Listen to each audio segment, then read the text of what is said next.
بسم اللہ الرحمن الرحیم وَلَقَدْ يَسَّرْنَا الْقُرْآنَ لِلذِّكْرِ فَهَلْ مِن مُّدَّكِرٍ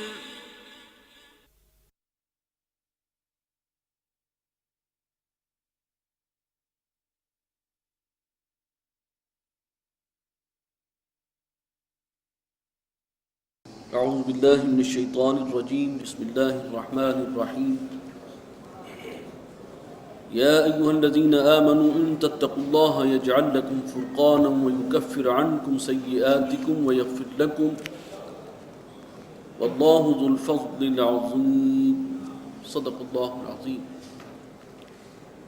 رب اشرح لی صدری ویسر لی امری واحلل عقدۃ من لسانی یفقہوا قولی۔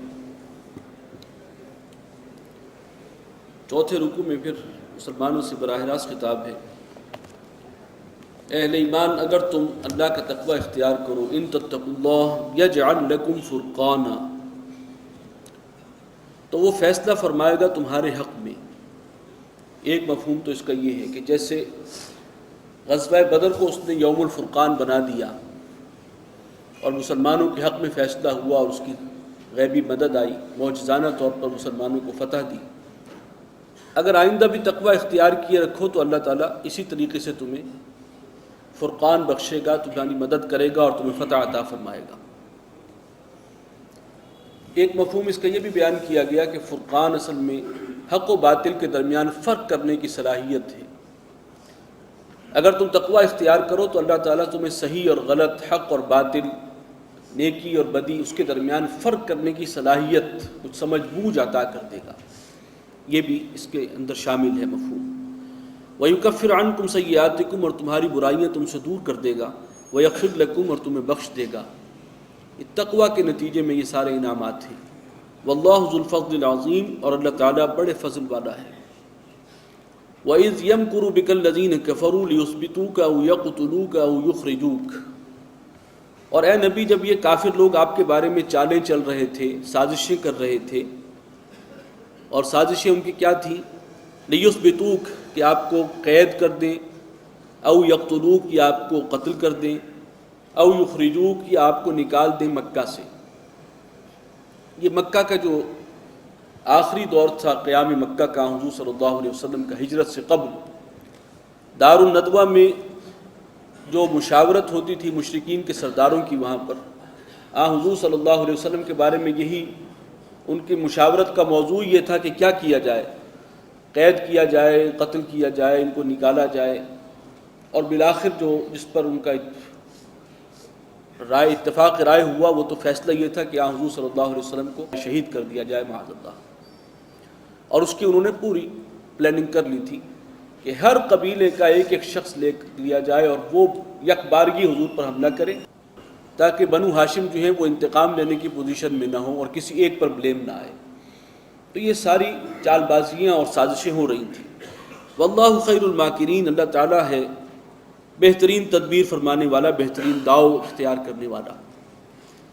وَإِذَا تُتْلَىٰ عَلَيْهِمْ آیاتنا، اور جب انہیں ہماری آیات پڑھ کر سنائی جاتی ہیں، قَالُوا قَدْ سَمِعْنَا، وہ کہتے ہیں کہ ہم بہت سن چکے ہیں، لَوْ نَشَاءُ لَقُلْنَا مِثْلَ هَٰذَا، اگر ہم چاہیں تو ہم بھی ایسا ہی کلام جو ہے وہ گھڑ سکتے ہیں، ہم بھی اس قسم کی جو ہے وہ کلام پیش کر سکتے ہیں۔ ان ھذا الا اساطیر الاولین، یہ کچھ نہیں ہے مگر اگلوں کے قصے ہیں، پرانے افسانے ہیں۔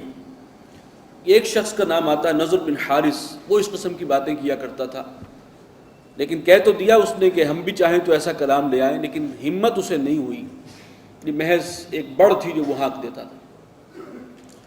اور یہ اصل میں ان کی ڈھٹائی کی طرف اشارہ ہے، بہت سن چکے بس۔ وَإِذْ قَالُوا اللَّهُمَّ إِنْ كَانَ هَذَا هُوَ الْحَقُّ، اسی ڈھٹائی کا مظہر یہ ہے کہ جب وہ انہوں نے ایک دعا کی ہے، مشرکین کی دعا، اے پروردگار اگر یہی واقعی حق ہے، یہ دین جو محمد صلی اللہ علیہ وسلم لے کر آئے ہیں، اگر پھر واقعی یہ حق ہے، من عندک، تیرے پاس سے آیا ہے یہ، فَأَمْطِرْ عَلَيْنَا حِجَارَةً مِّنَ السَّمَاءِ، تو ہم پر آسمان سے پتھروں کی بارش برسا دے۔ یہ ڈھٹائی کی انتہا ہے کہ اگر ٹھیک ہے، اگر یہ صحیح دین ہے تو آ جائے پھر اللہ کا عذاب، ہم پر بھی آسمان سے پتھروں کی بارش برس جائے، او ائتنا بعذاب علیم، یا لیا ہم پر کوئی بھی سخت اور دردناک عذاب۔ وما كان الله ليعذبهم وانت فيهم، اور اللہ تعالیٰ تو ان پر عذاب بھیجنے والا نہیں تھا اس حال میں کہ اے نبی آپ ان کے درمیان موجود تھے، مکہ میں آپ کے ہوتے ہوئے تو اس پر عذاب نہیں آ سکتا۔ وما كان الله معذبهم وهم يستغفرون، اور اللہ تعالیٰ انہیں عذاب دینے والا نہیں تھا جبکہ ان میں کچھ لوگ تھے جو استغفار کرتے تھے۔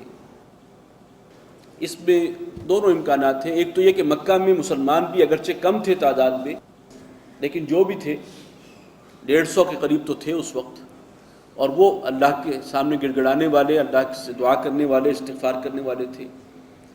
اور ایک رائے یہ ہے کہ کچھ مشرکین میں بھی ایسے تھے ابھی کہ جو اللہ سے استغفار کرتے تھے، دعائیں کرتے تھے، واللہ اعلم۔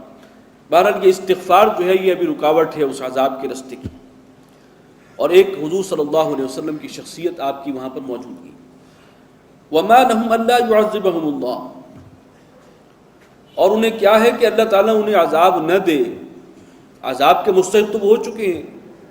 وهم يصدون عن المسجد الحرام، اور یہ وہی لوگ ہیں جو روکتے ہیں مسجد حرام سے، بیت اللہ سے۔ وما كانوا اولیاء، حالانکہ وہ اس کے حقیقی متولی نہیں ہیں۔ بیت اللہ پر ان کا تسلط ہے لیکن وہ اس بات کے حقدار نہیں ہے کہ شرک بھی کر رہے ہیں اور بیت اللہ کی تولیت جو ہے ان کے پاس ہو، متولی بن کر بیٹھے۔ ان اولیاءہ الا المتقون، اس کا جو متولی ہیں، جو واقعتاً حق بنتا ہے، وہ تو ان کو جو پرہیزگار ہیں، متقی ہیں۔ ولکن اکثرهم لا يعلمون، لیکن ان میں سے اکثر ان باتوں کو نہیں سمجھتے۔ وما كان صلاتهم عند البیت، اور نہیں تھی ان مشرکین کی نماز بیت اللہ کے قریب، بیت اللہ کے پاس، کعبے کے پاس، الا مکاء و تصدیہ، مگر سیٹیاں بجانا اور تالیاں پیٹنا۔ 2500 سال سے اس قوم میں کوئی نبی رسول نہیں آیا، تو نماز جو ہے ان کے ہاں رہ گئی تھی، اس کی شکل بگڑتے بگڑتے کہ وہ بیت اللہ میں تالیاں بجاتے تھے، سیٹیاں بجاتے تھے، تالیاں پیٹتے تھے، یہ ان کی نماز تھی۔ فذوقوا العذاب بما کنتم تکفرون، تو چکھو عذاب اور یہ سزا ہے تمہارے کفر کی جو تم کرتے رہے۔ ان الذین کفروا ينفقون اموالهم، بے شک جن لوگوں نے کفر کیا وہ بھی اپنے مال خرچ کرتے ہیں، لیصدوا عن سبیل اللہ، تاکہ وہ روکیں اللہ کے راستے سے۔ کافروں کو بھی تو خرچ کرنا پڑتا ہے۔ غزوہ بدر کے لیے جو نکلے ہیں تو اس لشکر کے لیے روزانہ 10 اونٹ ذبح ہوتے تھے، اور قریش کے 10 سرداروں نے اپنے ذمے لے لیا تھا کہ ایک ایک دن کا جو ہے وہ اس کا جو ہے کھانا میری طرف سے ہماری طرف سے ہوگا۔ اب وہ خرچ کر رہے ہیں، کس کے راستے میں خرچ کر رہے ہیں؟ کفر کے لیے، بتوں کے لیے۔ فَسَيُنْفِقُونَهَا، اور ابھی انہیں اور بھی خرچ کرنا ہے۔ ثُمَّ تَكُونُ عَلَيْهِمْ حَسْرَةً، اور پھر یہ جو خرچ ہے ان کے لیے سرمایہ حسرت بن جائے گا، پچھتاوا اور ندامت ہوگی انہیں بعد میں۔ ثُمَّ يُغْلَبُونَ، اور پھر بالآخر وہ مغلوب ہو کر رہیں گے، انہیں شکست ہوگی۔ وَالَّذِينَ كَفَرُوا إِلَى جَهَنَّمَ يُحْشَرُونَ، اور جو کافر ہیں وہ جہنم کی طرف دھکیل دیے جائیں گے، جمع کر دیے جائیں گے جہنم کے کناروں پر۔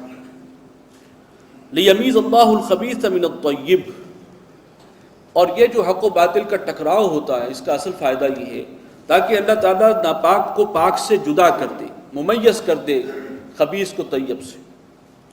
وَيَجْعَلَ الْخَبِيثَ بَعْضَهُ عَلَى بَعْضٍ، اور وہ خبیث کو جو ناپاک ہیں اس کو ایک دوسرے کے اوپر رکھے، فَيَرْكُمَهُ جَمِيعًا، اور اس کا ایک ڈھیر بنائے، اکٹھا کرے، فَيَجْعَلَهُ فِي جَهَنَّمَ، اور اسے جہنم میں جھونک دے۔ جیسے کوڑا کرکٹ جو ہے وہ ایک جگہ اکٹھا کیا جاتا ہے، سٹیک کیا جاتا ہے، جمع کیا جاتا ہے، پھر آگ لگا دی جاتی ہے۔ اسی طرح جو خبیث عناصر ہیں جو دنیا میں فساد مچانے والے ہیں، اللہ تعالیٰ وقتاً فوقتاً ان کو اکٹھا کر کے اور انہیں جہنم رسید کرنے کا سامان کرتا ہے۔ اولئک هم الخاسرون، یہ لوگ ہیں جو خسارہ پانے والے ہیں۔ قل للذین کفروا ان ینتہوا یغفر لهم ما قد سلف، اے نبی آپ کہہ دیجئے ان کافروں سے کہ اگر وہ ابھی بھی باز آ جائیں تو اللہ تعالیٰ معاف فرما دے گا، بخش دیا جائے گا ان کے لیے جو کچھ پیچھے ہوا۔ موقع ہے ابھی، توبہ کریں، باز آ جائیں۔ وَإِن يَعُودُوا فَقَدْ مَضَتْ سُنَّةُ الْأَوَّلِينَ،